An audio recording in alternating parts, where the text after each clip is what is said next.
Assalamualaikum anak-anak. Hari ini kita akan belajar bersama Bu Ambar dan Bu Devi. Kita akan belajar tentang teks eksposisi sederhana. Namun sebelum kita belajar, Ibu akan membacakan tujuan pembelajaran kita hari ini.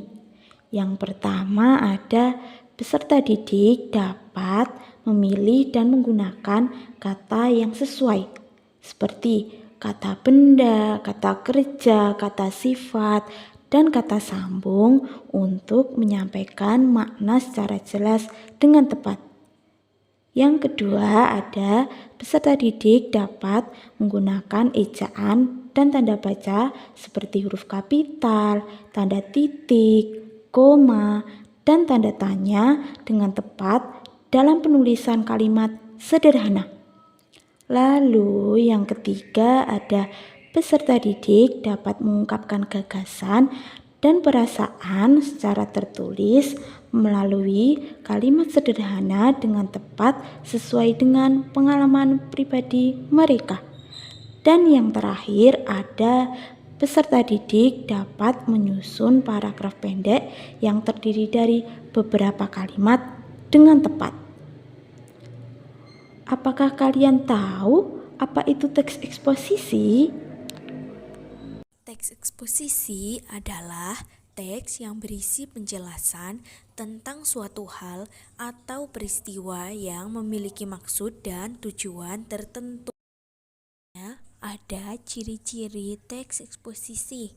Yang pertama, bersifat non-fiksi, bahwa teks eksposisi berisi informasi nyata, bukan hanya hayalan ataupun cerita rekaan saja.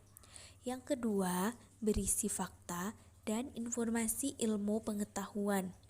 Teks ini bertujuan untuk memberikan pengetahuan dan pemahaman baru kepada pembaca mengenai suatu topik tertentu.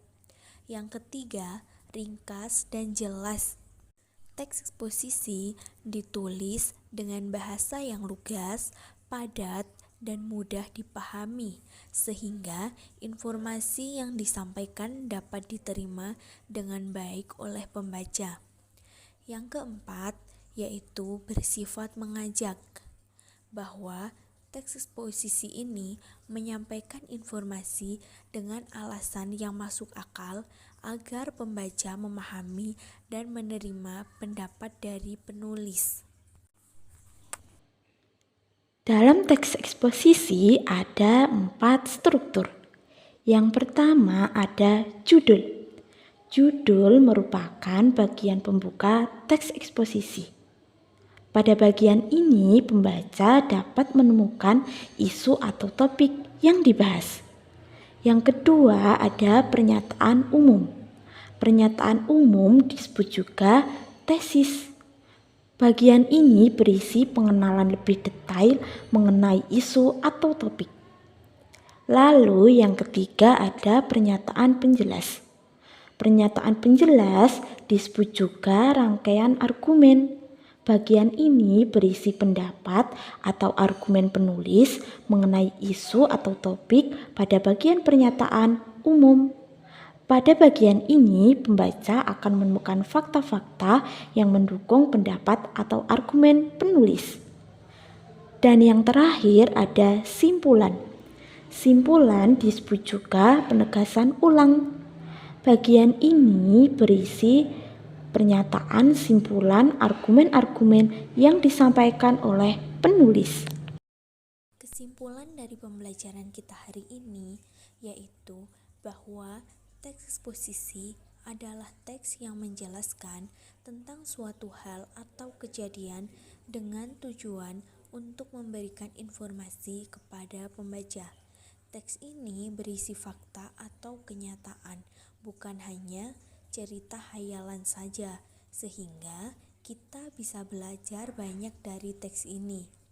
Nah, teks eksposisi ini ditulis dengan bahasa yang jelas dan mudah dimengerti supaya pembaca bisa memahami dengan baik. Materi hari ini cukup sampai di sini ya. Semoga bermanfaat. Wassalamualaikum warahmatullahi wabarakatuh.